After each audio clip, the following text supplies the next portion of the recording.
The Republic of Ghana, acting on behalf of the African Union, is set to table a historic resolution at the United Nations General Assembly seeking to have the transatlantic slave trade formally recognized as the gravest crime against humanity. Here is everything you need to know about this significant initiative. First, the core initiative, a historic UN resolution. What is it? Ghana will present a draft resolution titled Declaration of the Trafficking of Enslaved Africans and Racialized Chattel and Enslavement of Africans as the gravest crime against humanity. When and where? The resolution is scheduled to be tabled at the United Nations General Assembly on March the 25th, 2026. This date coincides with the International Day of Remembrance of the Victims of Slavery and the Transatlantic Slave Trade. Who is leading the charge? The initiative is led by Ghanaian President John Dramani Mahama in his capacity as the African Union champion on reparations.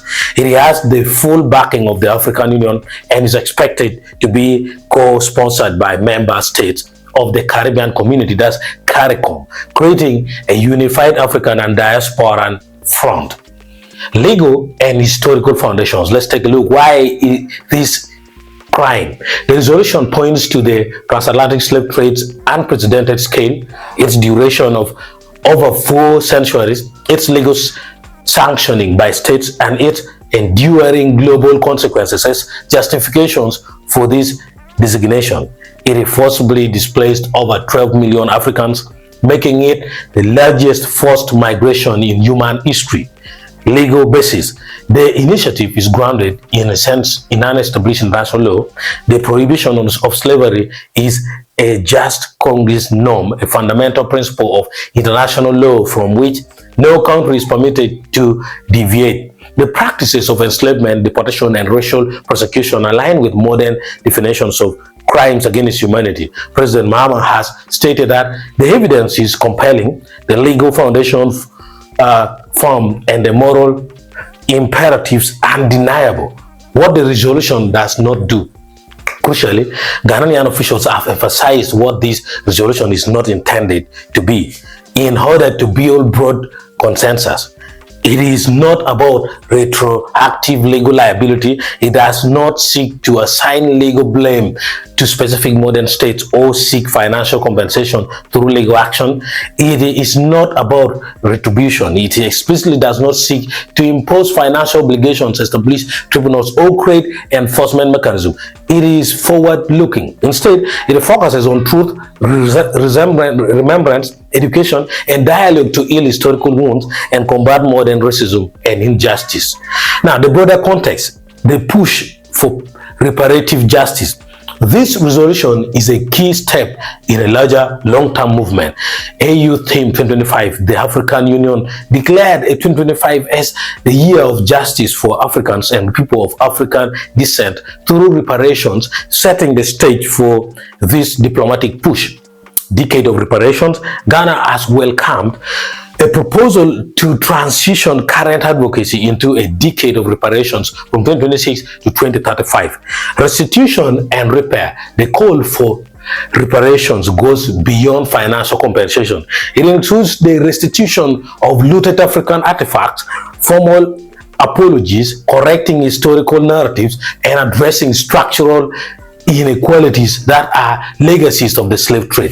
President Mahama has stressed that restitution is about justice and restoring memory without distortion. International reactions and pathway forward. Expected support. Ghana anticipates broad support from African Union member states, the Caribbean, and nations of the global south. Potential opposition. Organizers acknowledge potential resistance, particularly from some European nations, whose leaders argue that modern states should not be held responsible for historical wrongs. Ghana's stance in response to potential pushback. Ghana's foreign ministry has stated a backlash against truth is one that we hope would not occur. Ghana is not seeking to reopen old wounds, but to heal those wounds with truth. An important internal perspective. As Ghana leads this global conversation, voices within the country also call for a domestic reckoning.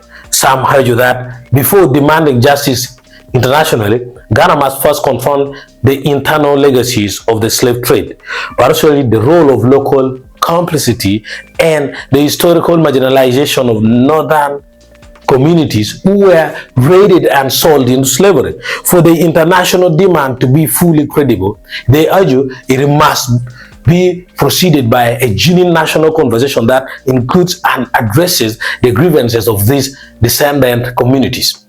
I hope this gets you very clear onto what is happening about this story. Thank you.